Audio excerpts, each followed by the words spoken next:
Lee Haney won the Mr. Olympia 8 times.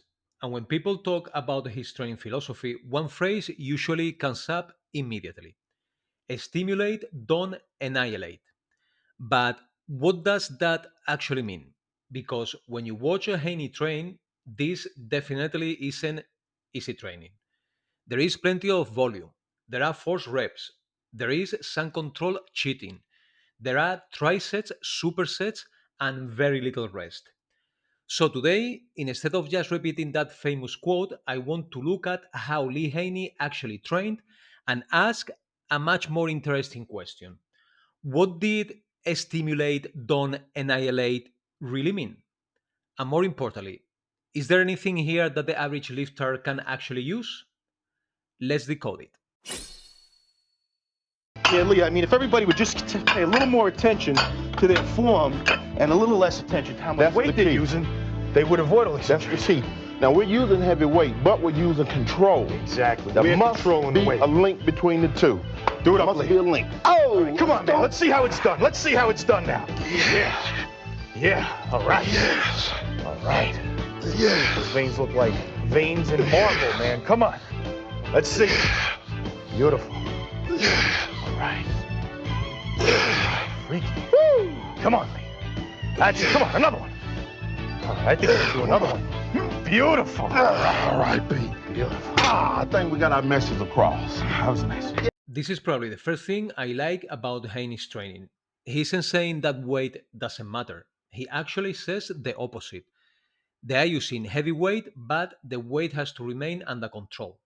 And that distinction is very important because sometimes people hear good form and immediately imagine that every repetition has to look ridiculously slow and perfect. That's not really what we are seeing here. Haney is still training aggressively, but he wants the muscle to remain responsible for moving the weight. He's squeezing the contraction, he is controlling the negative, and he doesn't want the exercise to become just a way of moving the bar from A to B. For most regular lifters, this is probably one of the most useful things in the entire video. Progressive overload matters. Getting stronger matters. But if adding weight completely changes the movement, reduces the range you intended to use, and transfers most of the work somewhere else, you have to ask yourself, what exactly are you progressing? The number written on the plate or the stimulus going into the muscle?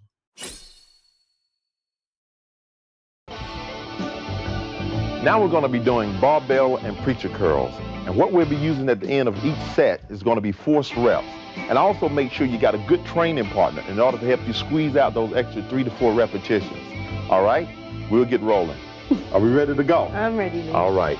We're going to start with a lighter weight, then we're going to work our way up. Now, first 2 sets, just warming up. So the forced reps really begin to kick in during the last 3 and 4 sets, okay?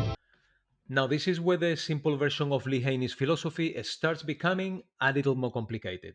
Because if you hear stimulate, don't annihilate, you might assume that Haney never pushed sets extremely hard. But here he is specifically recommending force repetitions and not just accidentally getting help on one bad rep. He is planning them. Oh, woo!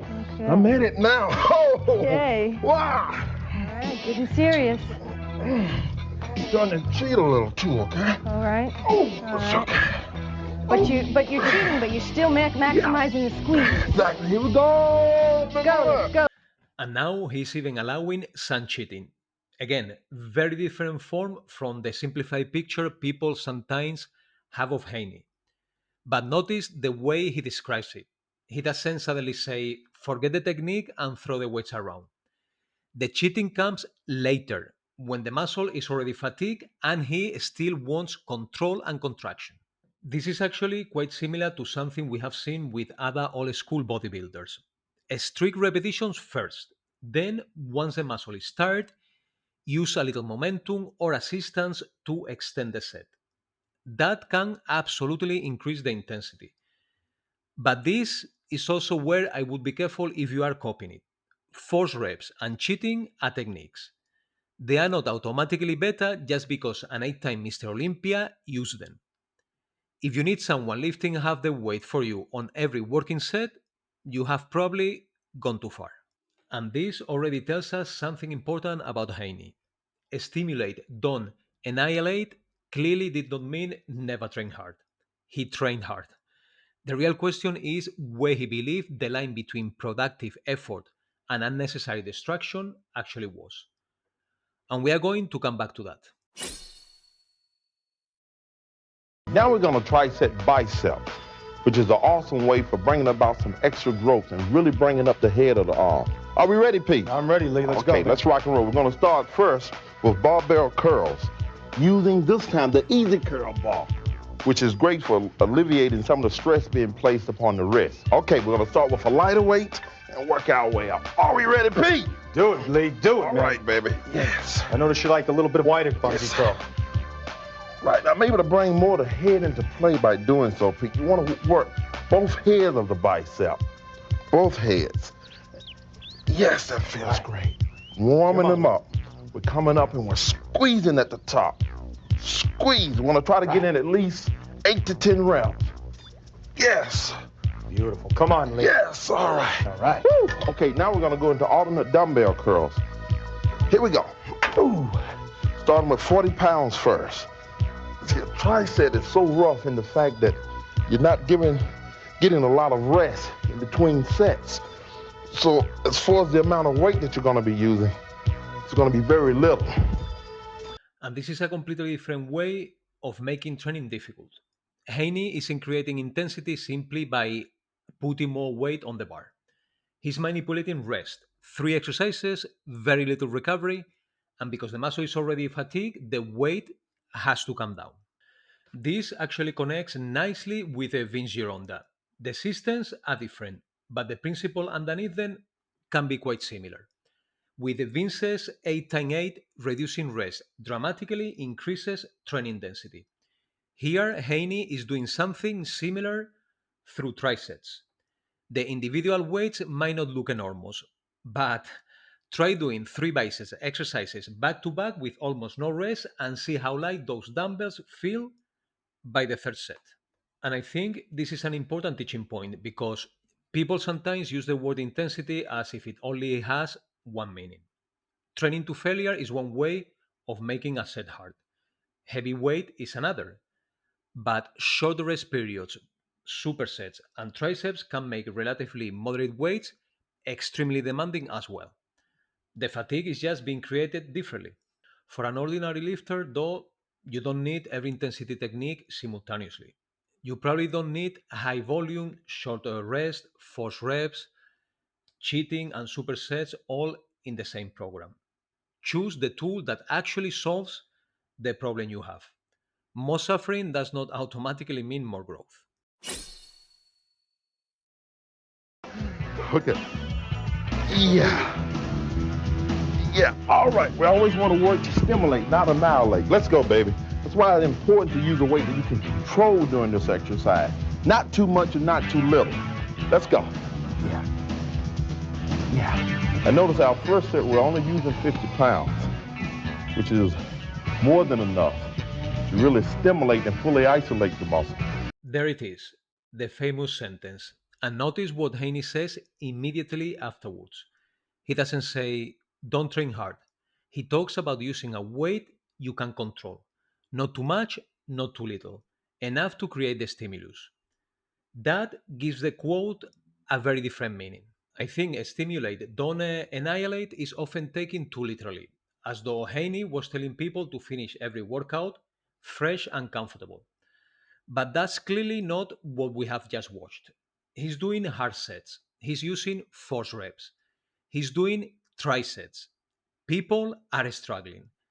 What he seems to be warning against is the idea that more distractions must always produce more results. Really, Movement. Brad, I have a pump already. We've only done this one series, just one This one? series. Real One pump. set, See, supposedly. it doesn't take an hour in the gym or 2 hours to really stimulate a muscle. Train it hard, train it fast, train it safe, Right. and be done with it. That's all it takes. And that second statement completes the idea for me. He's basically saying get in, create the stimulus, Train hard and leave. Don't turn the workout into a competition to see how much punishment you can survive. And I actually think this is extremely relevant today because lifters often worry about whether they have done enough. Another exercise, another set, another intensity technique, another 30 minutes. But at some point, you have already created the stimulus you came for. After that, more work still creates fatigue. The question is whether it is creating enough additional adaptation to justify that fatigue. That's the part we very rarely know with certainty.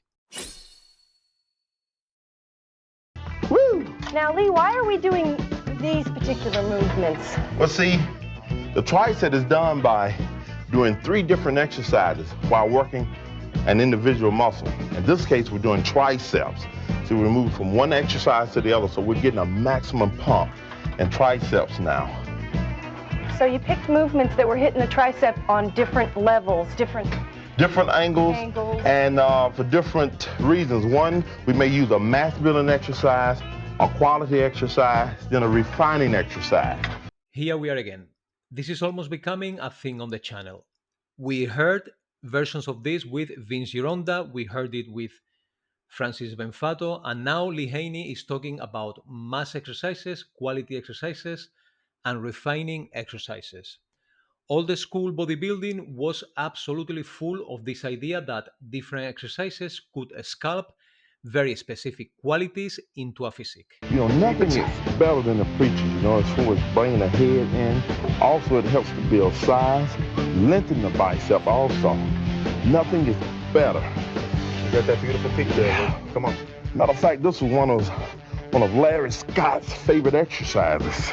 Well, in fact, they used to call them Scott curls. Exactly. And there he even talks about preacher curls helping to lengthen the biceps.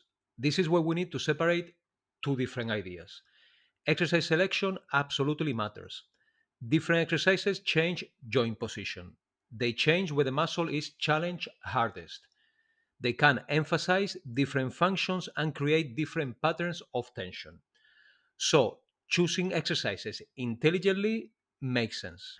But that doesn't mean that we have complete control over the architecture of the muscle. You cannot simply choose an exercise and redesign where your muscle belly begins and ends. Your basic structure is still heavily influenced by genetics. So I wouldn't throw away the old school idea completely. There is something useful underneath it. But I also wouldn't take words like lengthen, shape, or refine as literally as bodybuilders sometimes did. And for the normal lifter, I think the practical lesson is much simpler. Choose exercises that train the muscle effectively through different useful positions. Progress then, keep them long enough to actually become good at them. And don't spend your whole life searching for the magical exercise that is supposedly going to completely redesign your genetics.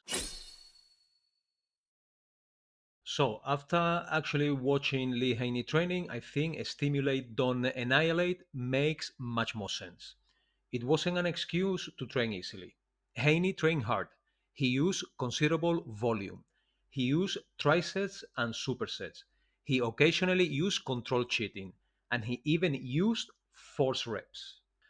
But at the same time, he constantly comes back to control.